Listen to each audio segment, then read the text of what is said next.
Well, good day. My name is Kevin Brewer, and I am here today with Tim Berry, CEO, President, and Director of Silver Bull Resources, Inc. Nice to have you with us. Thank you very much. We're here at Mexico Mining Center's annual Discoveries Mining Conference in Mexico, which this year is being held in beautiful Mazatlan, Sinaloa. I understand you gave a presentation on the Sierra Mojada deposit.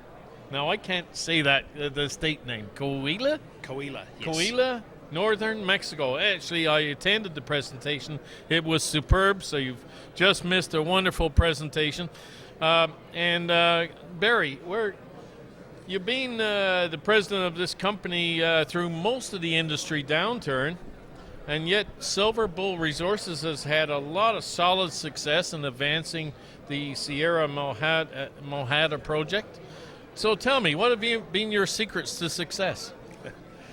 Well, there's no special recipe. I think it's just been good, solid work, being extremely judicious with cash. And I think when we pull the trigger on actually doing the work, I think having a very good, sound reason to do so. And I think that's put us in good stead. Yeah, so then your investors were pretty happy to go forward with the projects, and you raised the money to do it. Yeah, very much so.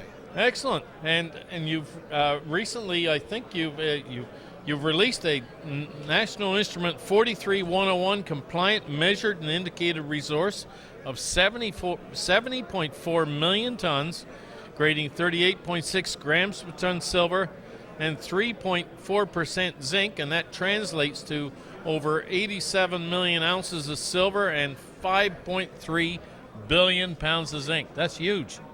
It's a lot of metal in the ground, but I think even more importantly is the numbers that you just read out are what we call the global resource. What it actually hides is within that global resource there are two separate and distinct deposits, what we call the high-grade zinc zone and the high-grade silver zone. So the high-grade zinc zone is actually 13.5 million tonnes at 11% zinc, or actually 11.2, and the silver is 15.4 million tonnes at 114 grams, and that largely sits at surface, the silver, so it'll be an open-pit silver mine at some point.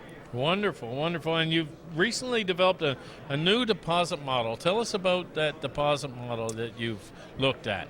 Yeah, it's not so much a new deposit model. We've always thought it's a carbonate replacement, but what's changed is I think we've significantly upgraded our understanding of the mineralisation and its controls. And that's translated into us being able to target where we think the next part of the system is. So understand you're going deeper, and you're also looking at extensions both to the east and west. Correct. In your zones. Yep. Wonderful. We wish you the best in that one. We've seen a little bit of movement recently in zinc. We know that the levels in warehouses are pretty low around the world. How do you see the future market for zinc in 2019 and beyond?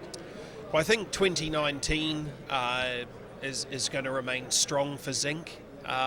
It's really just a question of are there new discoveries that are, number one, going to come online in short order, and number two, is that going to fulfill the need?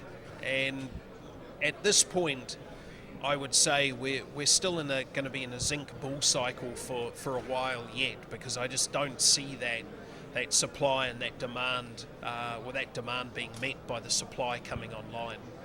And of course, silver being your next biggie. Yep. Are you optimistic about silver as well for this next year?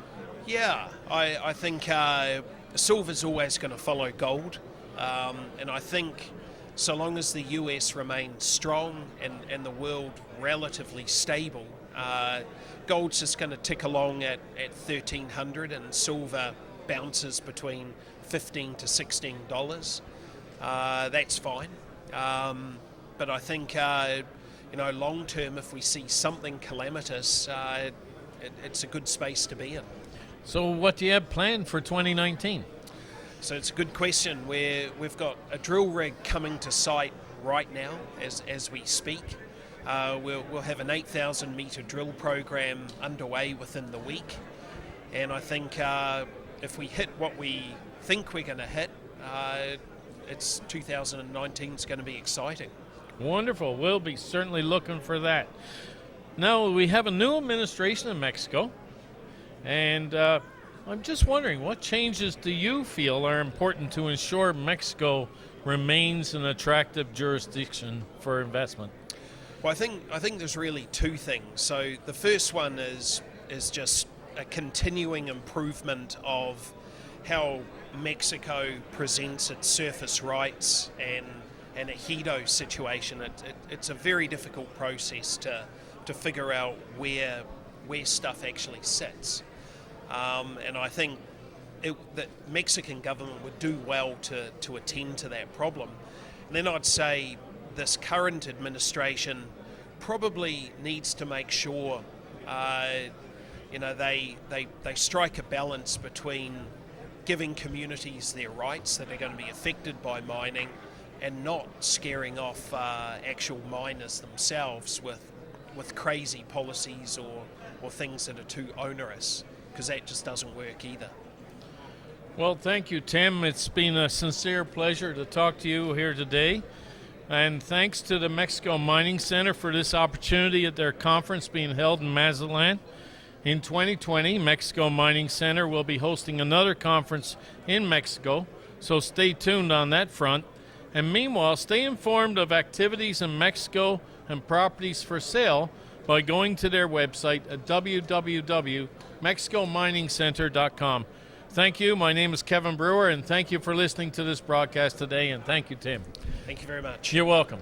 Have a good day.